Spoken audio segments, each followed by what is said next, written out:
As per the teachings of Stoicism, a significant portion of our suffering arises from our incapacity to perceive situations as they truly are. In contrast, Stoics adopt a neutral perspective towards events, where they focus solely on the objective realities of a situation, devoid of any personal judgments. Let's explore how this inability to perceive reality accurately contributes to avoidable suffering. We are the architects of our suffering. In our daily existence, we ascribe significance to every occurrence we encounter, categorizing events into favorable or unfavorable outcomes. The evaluations we attach to these life events, whether positive or negative, frequently prove illusory, detached from the actual truth. We construct tales of cause and consequence that lack authenticity, persuading ourselves that external incidents wield more influence over us than they genuinely possess. It is these personal evaluations that ultimately give rise to a significant portion of our distress. In contrast, Stoics diligently endeavor to perceive situations in their true light. As expressed by the Stoic thinker Seneca, much of our suffering arises from our imaginative interpretations rather than actual circumstances. By mastering the art of viewing events impartially, devoid of the labels of good or bad, we alleviate ourselves from a substantial amount of anguish. To illustrate, consider a scenario where you come across a rumor that your workplace is facing financial difficulties and might lay off several employees. Instantly, anxiety sets in as you fear the possibility of losing your job. In this case, the actual risk of job loss is not the primary issue. It is your distorted and pessimistic interpretation of the situation that triggers feelings of fear and panic. It's crucial to recognize that the rumor itself doesn't inherently indicate an adverse event. You lack certainty about its accuracy and whether it pertains to your situation.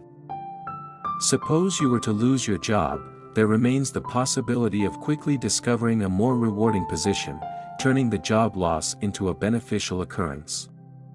By succumbing to the fear of worst-case scenarios, you subject yourself to avoidable emotional strain, which only hampers your efforts to seek resolutions.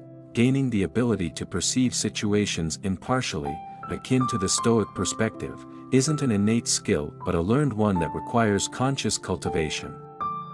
Whenever you find yourself dwelling on your personal setbacks, pause and reiterate to yourself that the concept of misfortune holds no real ground. Death, too, isn't inherently negative, according to Stoic philosophy.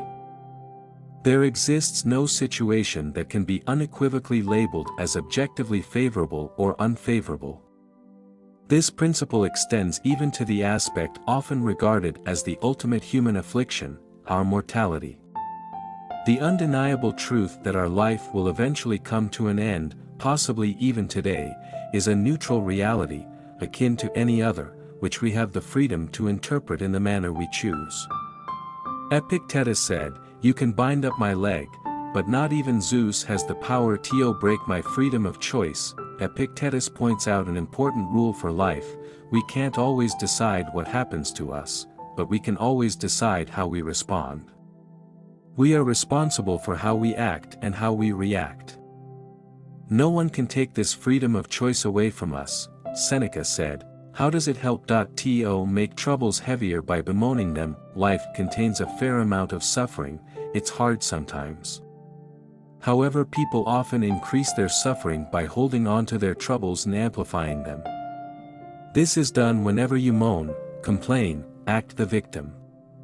The alternative is to look at your adversity, find out what you can learn from it, take responsibility for your growth, and move on.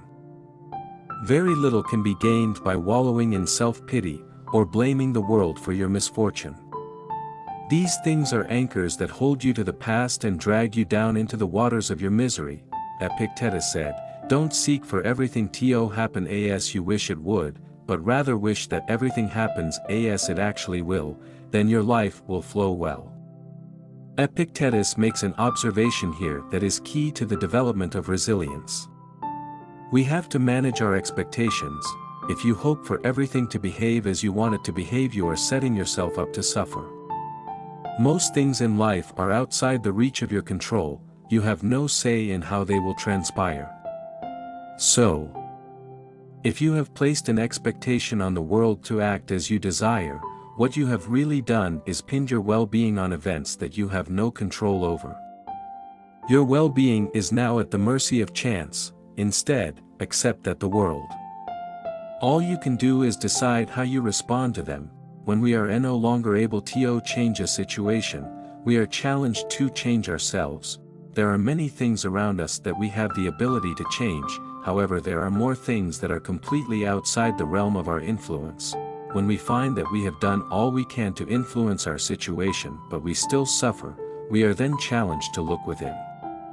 We have the ability to lessen suffering by simply changing how we perceive our situation. Can we find something positive in it? Are there any opportunities for growth? Will this hardship make us more resilient in the future? Can we learn anything from this? When faced with illness, pain can be a trivial thing if we do not add to it with negative thoughts. Our ultimate desire should be to attain wisdom, which may paradoxically include the taming or transmutation of desire itself. Drop desire to the fullest extent possible. Desire is very powerful and can lead the untrained mind toward misery. We can be miserable by not getting the things we want, but we can also become miserable by getting what we want if the desire was contrary to wisdom.